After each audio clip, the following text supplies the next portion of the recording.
Welcome to Swing State. I'm your host, Fox 8 senior political reporter Bob Buckley, and this week we're having some fun with a guy who knows as much about politics, particularly Southern politics, as anyone I know. The chairman of the Catawba College's politics department and a professor of politics and history there, the man in the bow tie, as he always is, Professor Michael Bitzer. Thanks for joining us here. My pleasure. You are a Southern guy. We were just talking about this before the program started. Erskine College there in South Carolina, one of the great city names. Due West, is it a city? Town. Due West. Then Clemson before you cross the state lines to the University of Georgia for your doctorate. How did that inform who you are politically or your political thought growing up down south? I mean, certainly growing up in the South, it had its unique Southern political traditions. I mean, for a long time, it was the solid Democratic South. Yeah. It's hard for students nowadays to understand that if you wanted to hold elective office in the South, you needed to be a Democrat. And so kind of trying to get them to understand that transformation and that history, that's always been kind of my passion and my love. At least at the statewide level, there was, from Greensboro, a man named Bob Shaw, who was a state senator, and he told me that when he was in the state Senate, I believe this was the late 70s, he was the only Republican. 49 Democrats and Bob Shaw. He could caucus by himself wherever he was. So are you worried about the intellectual diversity on campuses? I don't know if this is as true in a school like Catawba as it is others. I'm wondering if too many kids are not adhering to are adhering to the progressive orthodoxy that's taken anchor in so many campuses and are afraid to speak up. How do you find it on your campus? I think certainly students are coming into college, at least to Catawba, with some political perspectives and views that they have. But I have really been impressed, particularly with our majors, who are willing to listen to the other side. And it's always a fundamental rule in my class. You can express any opinion you want. First, what are the facts behind your opinion? But secondly, listen to the other side. And I think with this generational cohort, they are the children of polarized politics. They have known nothing other than the two parties at loggerheads with each other. I mean, I grew up in a sense of politics where Ronald Reagan and Tip O'Neill would do battle, then they would go have drinks in the evening. That is a very rare dynamic at play. Well, because there's no intra-party debate anymore. There used to be moderate Republicans and conservative Democrats who they would work with each other. That doesn't exist anymore. It doesn't. And all the data that we know as political scientists show this gulf is only widening in things like the U.S. House of Representatives, in the U.S. Senate. Doesn't that worry you as a It does. clever? It does, because in order for this grand experiment in self-governance to occur, we need to be able to work with each other, not necessarily agree with each other, but there is commonality at times to find issues that are addressing the country, that need to be addressed, and that we can seek to find some resolution. Right. There's not as much common ground. There is some, but then they've got to find ways to say, all right, I'll compromise this if you give me that. Right. But that's where the whole idea of a primary comes in. They're more afraid of getting primaried for purity than they are doing, like Kevin McCarthy lost his job as Speaker of the House because he dared to do his job and compromise with the Democrats. In 1950s, political scientists wrote a report that said there's not a dime's worth of difference between a Democrat and Republican. We need parties that show a difference, that give the voters the choice. We've got more than a dime's worth of difference.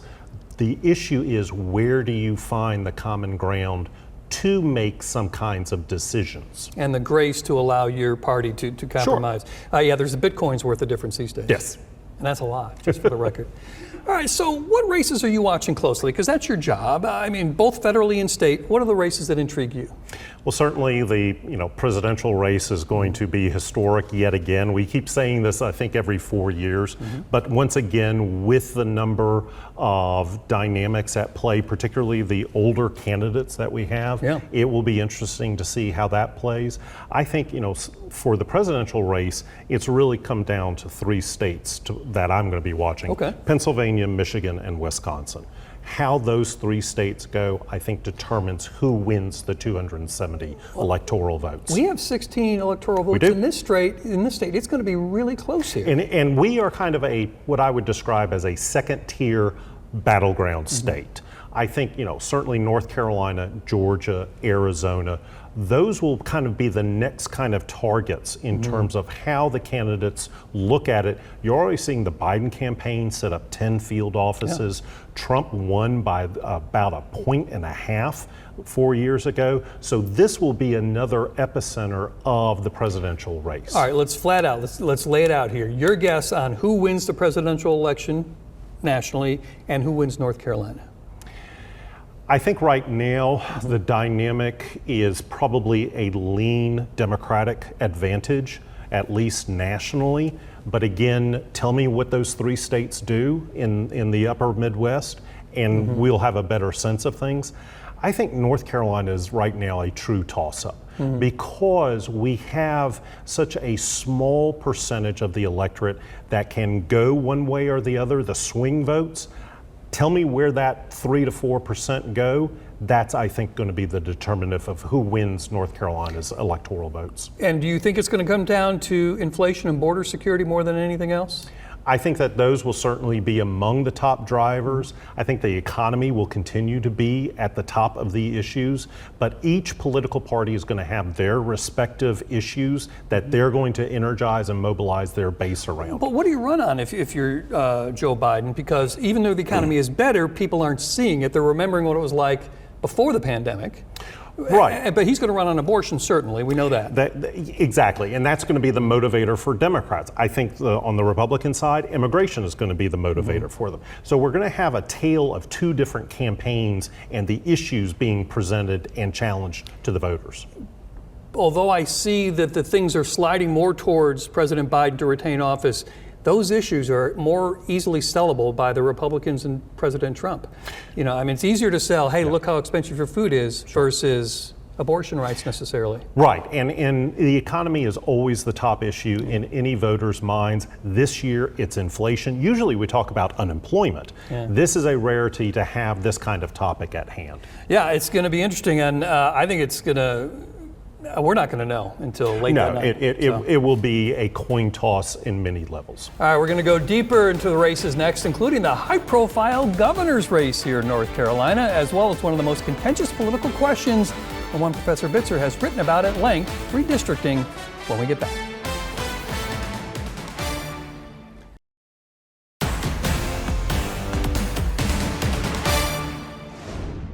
Welcome back. There has been a sea change of migration across the country since the end of World War II, and that has put the South in the driver's seat when it comes to presidential politics. We'll talk about that in just a little bit, but meantime, let's talk about the governor's race, which is coming up. As we said, this is, I can't remember a race quite as high profile or contentious.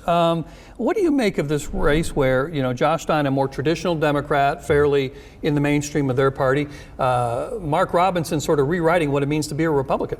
Certainly, and I think this is the nation's most competitive gubernatorial race. New Hampshire has one, but this is where the epicenter of a lot of concern and money will be placed here in North Carolina.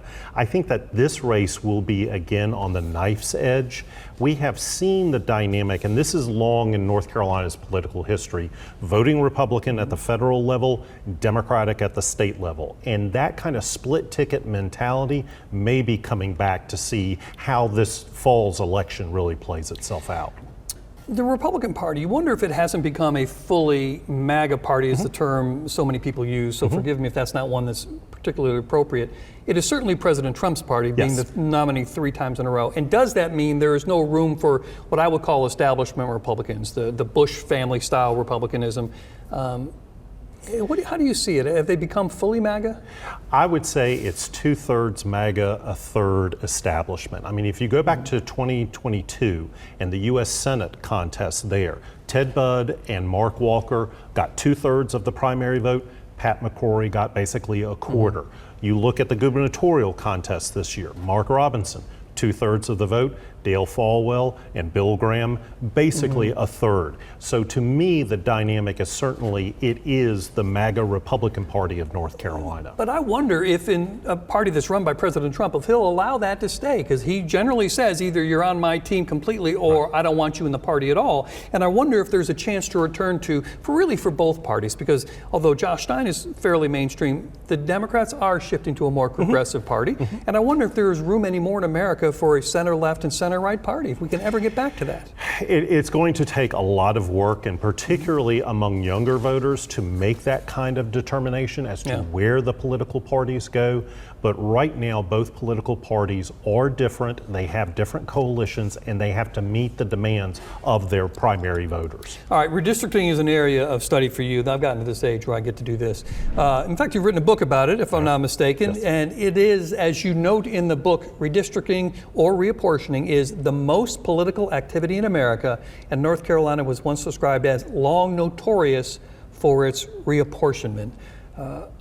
Is this the issue we need to pay more attention to? Is it the biggest thing? It is certainly, when you're drawing legislative districts, congressional districts, state house, state senate, how you use geography really does determine which political party wins, because the voters have sorted themselves and party loyalty is intense among the voters. And I think that is the dynamic that we have to address going forward. But I wonder though, should we, some people say we should have lines drawn to produce a congressional delegation. We have 14 members of the House. Should be 7-7 or at most 8-5. Should we do that? Should that be the goal of whoever's drawing these districts? Because the Republicans were on record saying, well, I drew it to be 10-3 because I couldn't make it 11-2. Right. And certainly the dynamic of proportionality is not a constitutional requirement. That is simply a political choice. The political choice, however, is the party that's in power gets to determine how the maps get drawn. And that has always been the historic dynamic at play. If you take it out of legislators' hands, that might reduce some of the partisan dynamics, but politics will always play a role in redistricting. Well, and it doesn't necessarily last. There are two states, I know it's New York and I think it's Maryland, who set up commissions, independent, and let them draw it up, and the legislatures each said, oh, no, we don't like that. Right. And they took it right out of their hands. So the idea of an independent commission appears to be a pipe dream. In some states, California, Iowa particularly, it does seem to work, but because the intensity of polarization on the ground and where people reside makes it easier for map drawers to really create these districts that favor one party over the other. Partly the fault, dear Brutus, lies with us, not in our stars. But can we at least write some rules to minimize it? Say counties have to be kept whole or something along those lines. And we have that dynamic at the state level. We don't have that at the federal level because that would take either Congress or a constitutional amendment to change that kind of dynamic. So really the rules of the game matter the most in terms of redistricting. You know, we have a couple minutes here before this next break, so I want to bring this up then. We talk about apportionment stuff. What about the Electoral College? Big push now. Maine has just joined this push to get rid of the Electoral College. How does that strike you? I think it would be certainly a challenge to the dynamic that we know about. The question that I have is, what's the constitutionality? Can a state pledge itself not to necessarily adhere to its popular vote, but to 49 other states' popular votes? And that, I think, is going to be the real crux of the dilemma. Here's where I see a little hypocrisy in the argument. A lot of the same people who are saying, and with real legitimacy saying, everyone should be heard. You know, the marginalized people need a voice, they need to be heard, are the same people who say get rid of the Electoral College, when the whole point of the Electoral College is to make sure everyone is heard. Right. And the dynamic was also supposed to be a checks and balances. The states have corrupted that checks and balance by tying it into political parties and the dynamic of who actually wins. But you know, we don't really have an Electoral College. It used to be we elected someone who had more time to study everything, and we said, all right, you vote for me. They don't do that now. They have to vote as the people vote. So we keep diluting this anyway. And that's the connection that oftentimes refutes what the Electoral College was originally established for. Where are we going? You and I should rewrite all this. I think we have all the answers. As I tell my students, if you let me write the rules of the game, I'll determine who gets to win the game in that regard. Well, there's a great line in a movie where someone was asked if it's not great to have all the answers, and she replies, no, it's quite a burden. Yes. And I think there's a lot of truth in that. But generally, are you optimistic about electoral politics? I am. I'm optimistic about our grand experiment in self-governance. It takes effort, it takes time, it takes energy to be a governing participant in our democracy. Well, we mentioned a little bit earlier this idea that there's been a lot of movement. I want to get into that when we come back. We're going to talk a little bit about how people have moved all across this country and reshaped the dynamic of who lives where and therefore who gets more electoral votes with reapportionment. There's a fascinating little shift there that I've got the numbers on. We'll have that when we get back.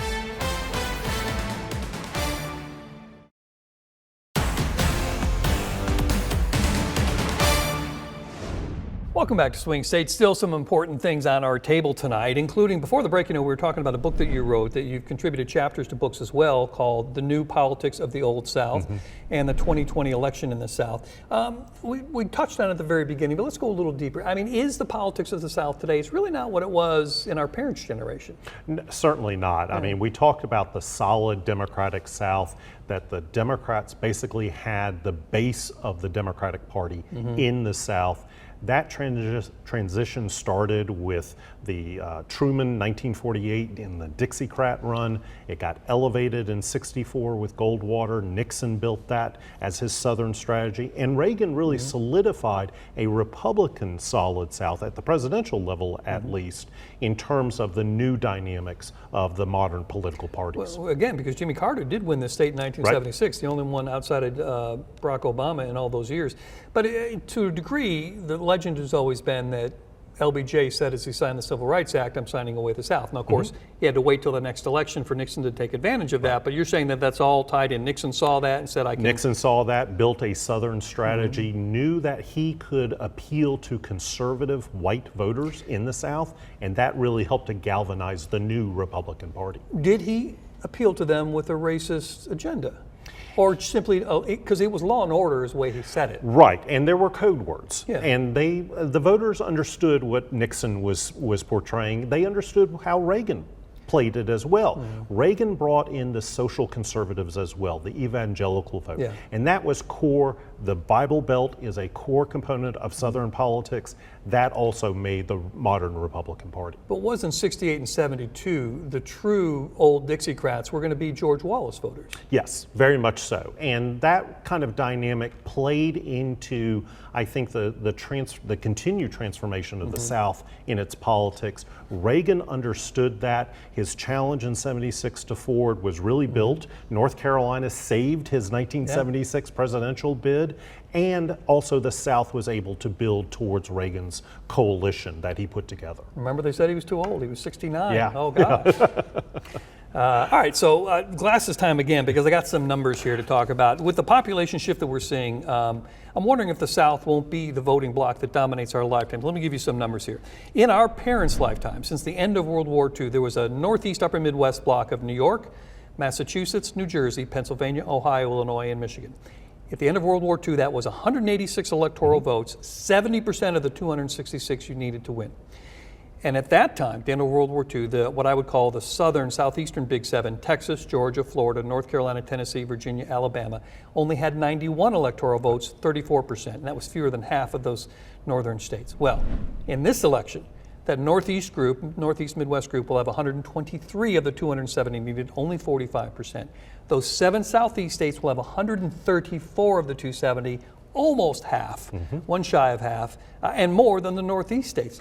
That is a massive shift. It is a massive shift based on population dynamics. The return to the South and the Southwest in particular, the population increases. North Carolina is continuing to experience that, and I think that that is the future of what our national politics is. It's in the South, it's in the desert Southwest. That's where the base of political power will reside. If you go off history, that would tell us it's going to be a more conservative electorate, but I don't know that it is. I think it's going to be a generational dynamic at play. Anybody under the age of 45, we are seeing partisan gaps towards the Democrats. like we have never seen in any generational cohort. So as I tell my students, we're all pre-dead. Some of us are just more pre-dead than others, and that dynamic is going to play itself out. But we all know that younger voters tend to be more left. Yeah. You know, the old trope that was, the old phrase that was, accredited to Churchill, I don't know if it was his, if you're 20, the phrase was, if you're 20 and not liberal, you don't have a heart. If you're 40 and not conservative, you don't have a brain. I'm not saying that, I'm saying that was attributed to Churchill. But there's a point in there of some truth of, as people age, typically, they get a little more conservative. Although I think a lot of people that I know personally, my personal anecdotes are, a lot of people, even if they were conservative, they're like, I just want stuff to get done. Yeah, and I think that there is a push to have government try to address some issues. The question is the life cycle dynamic that we as political scientists know. I think we're having to reevaluate that, because what we're seeing, particularly among millennials, is a slight shift, but it's nowhere near what we have seen in the past. And so that partisan gap of a Democratic advantage, it may shrink some, but it's still going to be a fairly clear Democratic advantage. Well, of course, the party affiliateship has been changing. Democrats have lost more than Republicans over the last 20 years, right? And they become unaffiliated. But your research, because I've done this story with you before, is there really aren't unaffiliated voters for the most part. Right. They claim independence, but if you push them to pick one side or the other, they typically lean to one party, and they are as partisan as those folks who identify with a political party. Now, here in North Carolina, the largest block of registered voters are the unaffiliateds, and about half of them are pretty stable partisans. The other half kind of float back and forth. I think that's where we get our swing electorate. And so what would you say is our body politic in this state and in this country? Where is it? Is it centrist? Is it center left, center right? It's still a centrist, maybe a slight lean right, but the question in my mind is always who shows up in November. And that's going to be the key test. If people under the age of 45 show up at their respective political weight, we could go from a center-right country to a slight center-left country, and that will have major ramifications. In what way? I think it's certainly in terms of how candidates look at the issues, how they think about addressing public policy issues. They are going to have to recognize that the future is not necessarily among boomers, but it's among millennials and now Gen Z, and they want things to be addressed in ways that may challenge both political parties. Well, over time, we tend to work out the big issues. My guess is over the next decade or so, we'll come to a fairly decent consensus on abortion rights, for example. And most Republicans I'm talking to lately, I was surprised how quick the switch was. They would say, I'm pro-life, but I understand we've got to have some type of compromise. And I think if Democrats deal in that compromise too, we might see that big issue go, and that's where I think the people want, something in the middle. Yes, and that's typically most public policy issues. You can find a broad contingent of people in the middle to solve some aspects of the issue. All right, that is it for tonight. Please tune in or set your DVR to record Swing State each week to get the kind of in-depth look at the key issues that shape our community. We'll see you next time.